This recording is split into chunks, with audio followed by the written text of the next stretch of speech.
Hello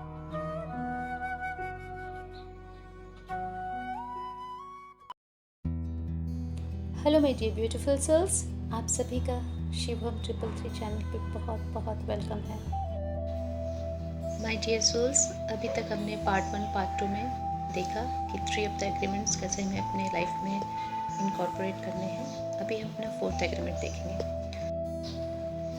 friends, सबसे पहले मैं बता दूं कि मे बी ये एग्रीमेंट्स वाली वीडियोस किन्हीं को बोरिंग लग सकते हैं, बट अगर हमें यंग सोल से मैच्योर सोल की तरफ जाना है तो ये बहुत मैटर करता है। मैं आपको 2 लाइव एग्जांपल्स भी बताऊंगी जो मैंने पर्सनली एक्सपीरियंस किए हैं, जिससे समझ में आएगा कि मैंने अपनी कितनी एनर्जी डिस्टर्ब की थी, सामने वाले ने कितने कर्मा जनरेट किए थे। मतलब ओवरऑल ये बहुत छोटी सी चीज़ें हैं एग्रीमेंट सुनने में, समझने में, बट ये बहुत बड़ा इम्पैक्ट डालती है।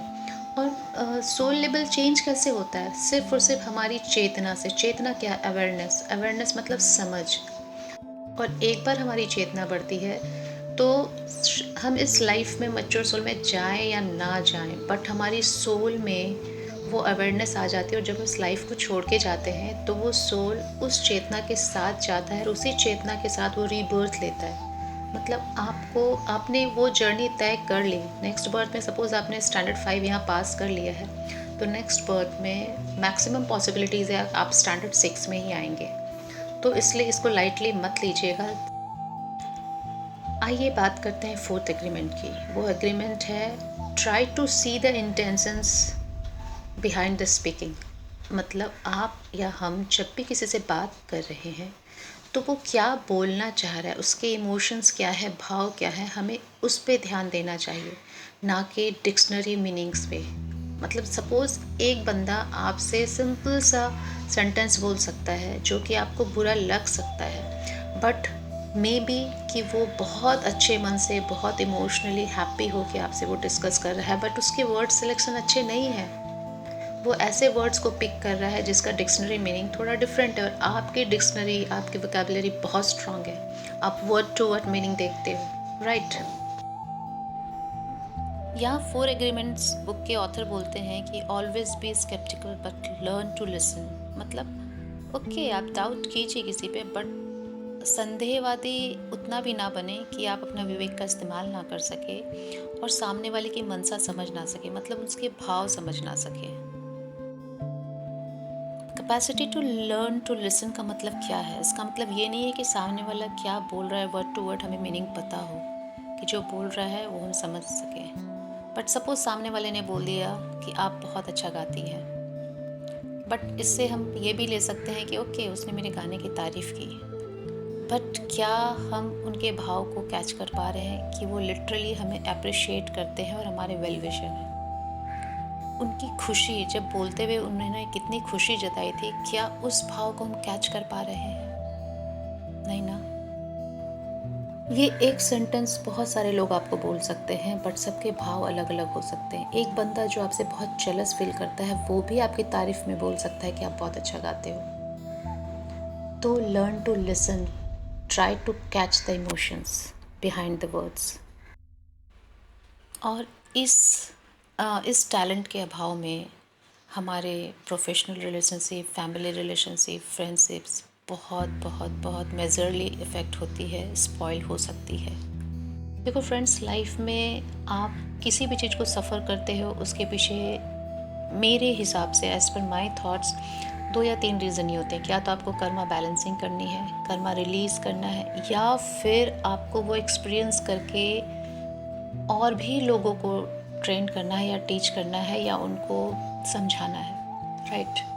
तो ये तीनों पॉसिबिलिटीज़ हो सकती है। एंड अब तो हम सब समझ गए हैं सोल लेवल्स क्या होती है, यंग सोल्स और मैच्योर सोल्स में क्या डिफरेंस होते हैं। यंग सोल्स कभी भी एक्सपीरियंस लेने के लिए चीज़ों को अनुभव नहीं करता है, बट मैच्योर सोल्स आते आते वो जितने भी उसने अपने एक्सपीरियंस लिए हैं उन सबको रिकॉल करता है, एंड वो पब्लिकली शेयर करने के लिए प्रेजेंट हो जाता है, क्योंकि उसके अंदर से वो झिझक निकल जाती है कि क्या होगा इफ़ अगर कोई मेरे बारे में जान जाएगा। ये वाला फियर निकल जाता है, बिकॉज़ वो सबको एक सोल लेवल पे देखना स्टार्ट कर देता है।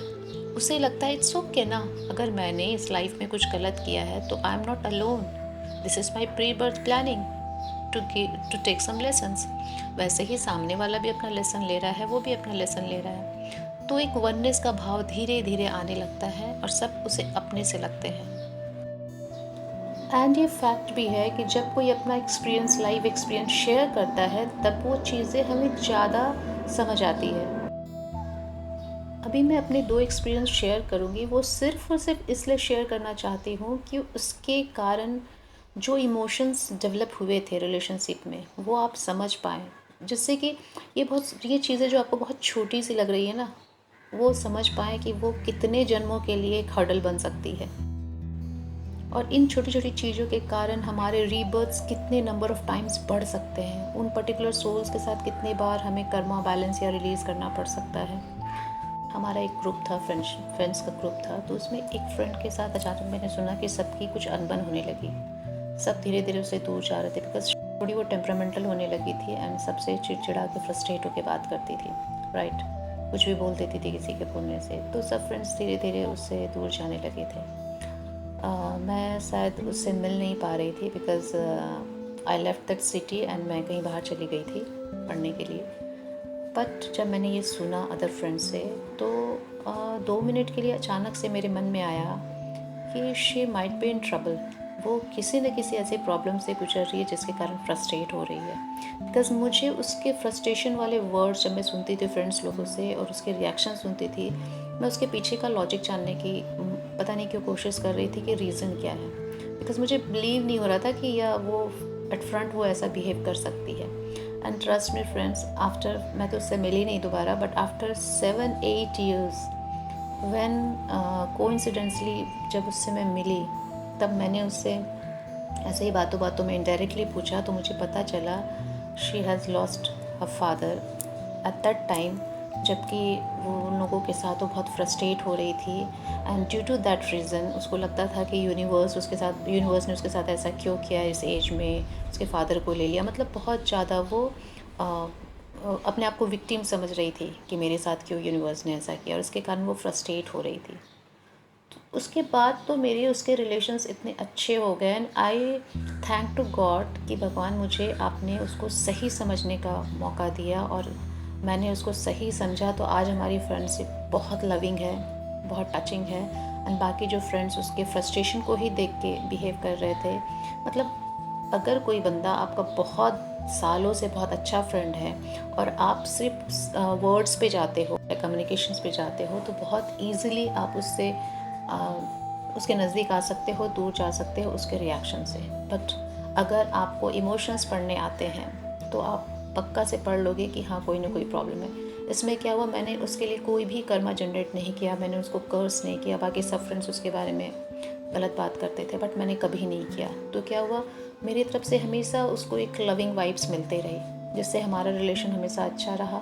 एंड क्वाइट पॉसिबल कि अगर उन फ्रेंड्स लोगों ने उनके बारे में हमेशा गलत जो बात करते थे, उनका एक थॉट कर्मा जनरेट हो जाता है और एक अच्छी फ्रेंडशिप भी ख़त्म हो गई उनकी। फ्रेंड्स, मेरे साथ क्या प्रॉब्लम होती थी कि when I become emotionally very happy for some reason, तो मैं वर्ड्स पे ध्यान नहीं देती थी। एक जगह ऐसी प्रॉब्लम हुई मुझे कि सपोज़ मेरी 2 फ्रेंड हैं, दोनों के बहुत अच्छे मार्क्स, मतलब दोनों ने स्कोर किया एकेडमिकली, अच्छे मार्क्स स्कोर किए। और जो एक्स फ्रेंड है उसने बहुत अच्छे रैंकिंग लेवल पे उसने मार्क्स स्कोर किए एंड जो वाइफ फ्रेंड है उसने सौ मार्क्स ऑब्टेन किए। बट हाँ, उसने साइंस ग्रुप में बहुत ही अच्छे मार्क्स लाए थे in comparison to ex friend. मैं अपनी उस वाइफ फ्रेंड के लिए इतनी हैप्पी थी, उसके कम मार्क्स आने के बाद भी मैं बहुत हैप्पी थी बिकॉज़ मुझे उसके साथ एक डिफरेंट कनेक्शन फ़ील होता था and we used to share a lot all our things. तो आई वाज़ सो हैप्पी। और जब मुझे उसका रिज़ल्ट पता चला, मैं उसके पास गई उसे ग्रीट करने के लिए, तो मेरे मुंह से क्या शब्द निकले कि देखो ना, एक्स ने इतना स्कोर किया है, रैंक लाया है, but I am so happy for you. मैं तुम्हारे लिए बहुत खुश हूँ कि तुमने साइंस ग्रुप में इतना अच्छा स्कोर किया है। तुम्हारा एम है साइंस को लेके आगे बढ़ने का and you achieved a good marks in science. तो मैं बहुत बहुत बहुत खुश हूँ तुम्हारे लिए। तो फ्रेंड्स यहाँ पे मेरी उस वाइफ फ्रेंड ने मेरे उस इमोशंस को नहीं देखा कि मैं उसके करियर के लिए बहुत खुश हूँ कि उसने साइंस में इतना अच्छा किया, अब वो साइंस में आगे बढ़ सकती है। उसने क्या कैच किया कि देखो, उसने उसकी तारीफ़ की, उसके अच्छे मार्क्स के बारे में बोला, राइट।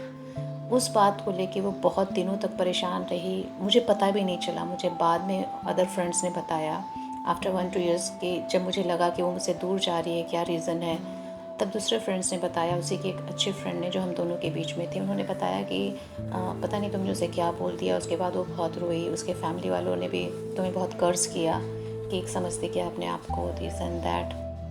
तो 2-3 साल के बाद मुझे पता चला, और जब मुझे पता चला तो I went into the guilt mode. क्योंकि फ्रेंड्स, मेरा हमेशा से नेचर रहा है कि मैं लोगों के साथ वही शेयर कर देती हूँ जो मेरे मन के अंदर होता है, मतलब अपनी फीलिंग्स शेयर करती हूँ। मैं वर्ड्स पे ध्यान कम देती थी। तो मुझे लगा कि वो मेरी फ्रेंड है एंड उसका साइंस का बहुत अच्छा उसका नॉलेज है एंड साइंस में ही उसको परस्यू करना है, तो इट्स ओके, इसने बहुत अच्छा मार्क्स अचीव किया है। कहीं ना कहीं मेरे अंदर ये भी था कि उसको ये बुरा नहीं लगे कि सेकंड वाली के मार्क्स ज़्यादा हो गए, वो कम हो गए, तो उसको भी मैं बैलेंस करने जा रही थी। बट अल्टीमेटली रिज़ल्ट ये आया कि हमारी फ्रेंडशिप ऑलमोस्ट ब्रेक हो चुकी थी एंड उन्होंने मुझे बहुत कर्ज भी किया विद फैमिली एंड उसने भी मुझे बहुत अभी मतलब बहुत भला बुरा मन से कहा सोल लेवल पे, एंड वो बहुत दिनों तक डिस्टर्ब भी रही, बहुत मंथ्स तक डिस्टर्ब रही इस बात को लेके।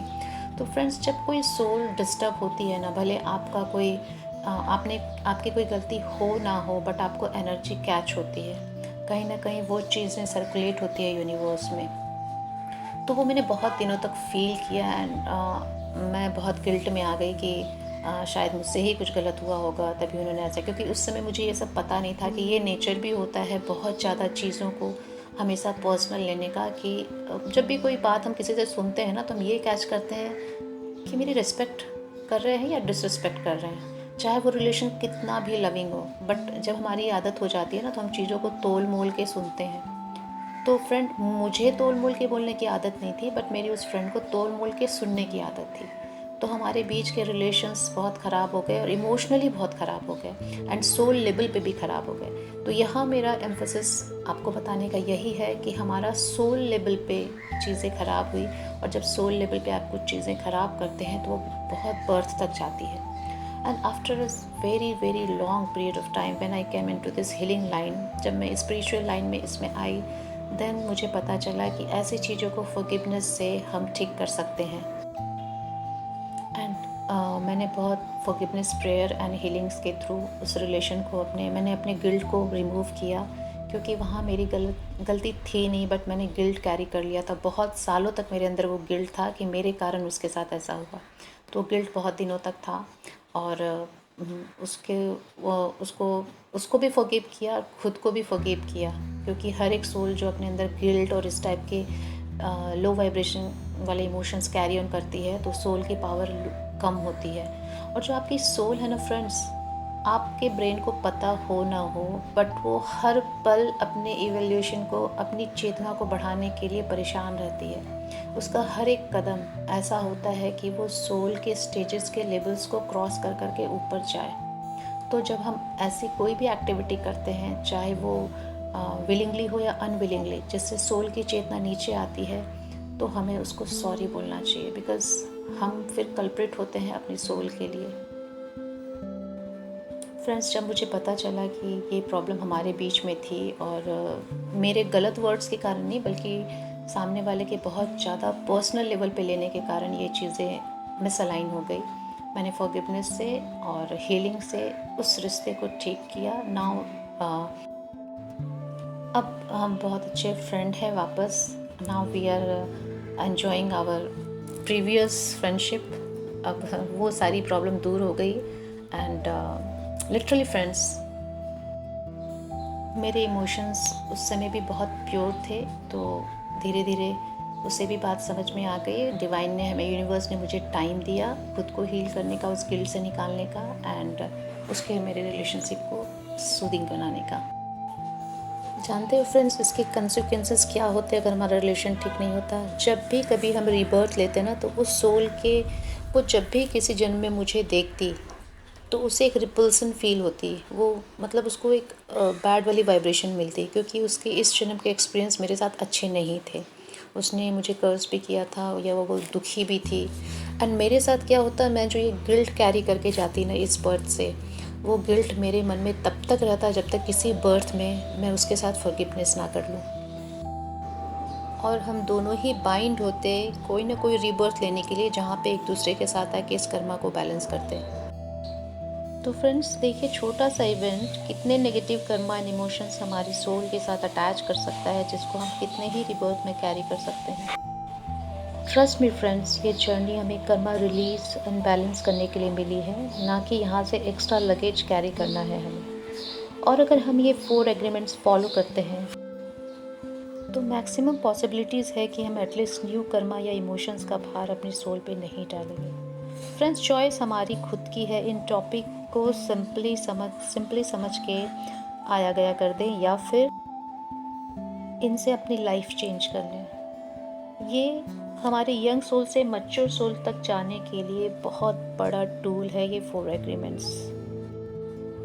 इसे थोड़े से अलग तरीके से समझते हैं कि हम दोनों के साथ क्या हुआ था उस इवेंट के बाद। सपोज़ हमारी चेतना दोनों की 100 स्टेयर्स पे थी सोल की, और जब मैंने गिल्ट पकड़ लिया और उसने अपने आप को हर्ट किया ये सोच के कि मैंने उसको हर्ट किया और बहुत दिनों तक हर्ट रही, तो उससे क्या होता है, हमारे जो 100 स्टेयर तक हम चले गए थे, हम वापस नीचे डाउन लेवल पे आ गए, मतलब काफ़ी डाउन आ गए। अब क्या होगा ना, अब वापस हमें मेहनत करके वापस 100 स्टेयर तक पहुंचना पड़ेगा। तो मतलब हमने अपनी चेतना गिरा दी सोल लेवल की, फिर से मेहनत करके उठानी पड़ेगी। ये हर बार हर सोल के साथ होता है, जब भी वो कुछ नेगेटिव इमोशन, थॉट्स या सिचुएशंस को फेस करके खुद को डिस्टर्ब करती है, दूसरों को डिस्टर्ब करती है। तो फ्रेंड्स, ये मैं डिफरेंट तरीके से इसलिए समझाने की कोशिश कर रही हूँ because I know the value of these 4 agreements. और मुझे लगता है कि प्लीज़ आप लोग सब भी वैल्यू कीजिए एंड ट्रांसफॉर्म कीजिए खुद को, एंड अपने सोल लेवल को अपग्रेड कीजिए। आई होप मैं शायद समझा पाई हूँ अपने लाइफ एग्जाम्पल से भी। सो डोंट जज me and thank you to watch this. मिलते हैं फिर नेक्स्ट वीडियो में नए टॉपिक के साथ। तब तक के लिए आत्मा नमस्ते।